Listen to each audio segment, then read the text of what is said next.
Hi, 7th graders, welcome back. Today we're reviewing Unit 3 content on the early republic. Our aim is to describe America's early years as a country. Earlier we learned about the Constitutional Convention, where delegates came together and wrote the new Constitution, and we looked at what that Constitution is. Today we're going to see how did this Constitution play out in its early days. We know that George Washington becomes the first president, and so let's look at some of the issues during his presidency. Washington faced a few major struggles in his presidency. The three major crises were the Whiskey Rebellion, when farmers rebelled against the country. Washington showed how strong our country is by using the National Guard to crush this rebellion. Another issue that Washington faced was fighting of political factions. Thomas Jefferson and the Democratic Republicans fought against Alexander Hamilton and the Federalists over many government issues.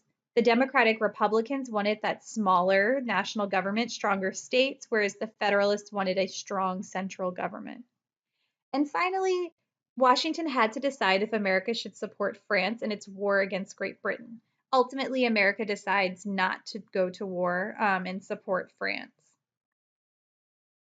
When George Washington decides to step down after 2 years, setting that precedent, he issues a farewell address to give a couple of warnings against major problems. The first warning is against political parties. He sees this fighting between Jefferson and Hamilton, and so he believes that the parties are going to work in their own interests instead of the best interests of the whole country.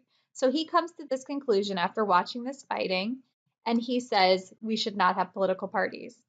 This should be on its own bullet. The other warning he gave is against foreign alliances. He believes that the country needs to focus on its own growth and not worry about fighting around the world. So this is going to temporarily lead to a policy of isolationism, but we're also going to see that future presidents do not all follow his advice. We do get entangled in foreign alliances, and we definitely still have political parties today, the Democrats and the Republicans. During Washington's presidency, Alexander Hamilton starts the National Bank. This was done to stabilize the economy and pay off war debt. We still see Alexander Hamilton on the $10 bill today, and that's to honor him for founding the first national bank. And so the founding of the first national bank happens during Washington's presidency. Another major event that happens during early presidencies is the Louisiana Purchase. This happens during Thomas Jefferson's tenure as president. He was the second president. He's the third president. That's a typo. He purchases the Louisiana Territory. This doubles the size of the United States and gives them control of trade along the Mississippi River. The Mississippi became one of the most important trade routes in America because it connected to the Gulf of Mexico. So Jefferson tries to get just New Orleans so he can control this river, but France says, I'll just give you all of the territory for $5 million more. So we take it, and now the size of the U.S. doubles, and they have control over trade along the Mississippi River. And we see that happens during Jefferson's presidency, and he was the third president of the United States. Another issue was the War of 1812. This is a war between America and Great Britain. It happened because Great Britain was impressing American soldiers and interfering with American trade. That means Great Britain is finding American trade ships that have merchants and soldiers and forcing them to join the British Navy. Ultimately, this war ends in a stalemate, but America is considered the victor.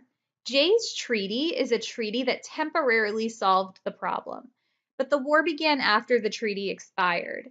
It ended in a stalemate, but the last battle, which was the Battle of New Orleans, was considered a huge victory for the Americans. And we see that happens during Madison's presidency. So Madison is the fourth president.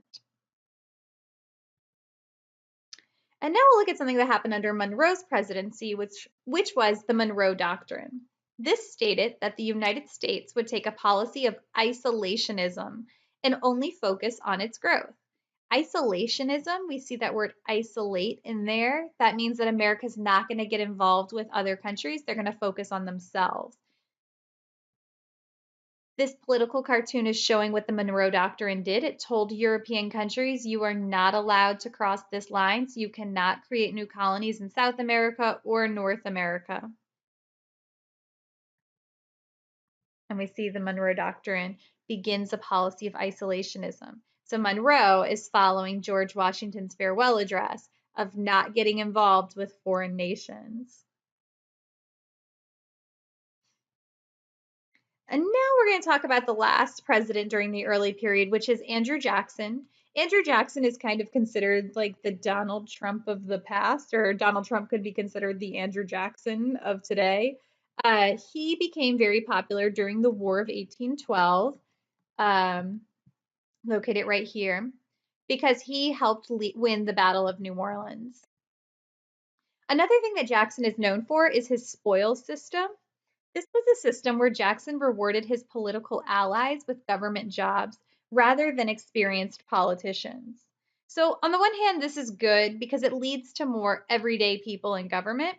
But on the other hand, it's leading to more corruption and less experience in government. So, rather than picking someone who has worked in education or knows anything about education, Andrew Jackson chose someone on his cabinet who knew nothing about education to lead that department. And he did it to reward friends and allies rather than people who knew what they were talking about. Another thing that Andrew Jackson did that he's remembered for is the Trail of Tears. This is when he signed the Indian Removal Act against Congress's wishes to forcibly remove native settlers from their homelands so that American settlers could move there. So even though Congress said that they did not want to have an Indian Removal Act, he signed an executive order to kind of go over their heads. So he has a very mixed legacy because he did lead to the death and loss of homes for so many Native Americans in America.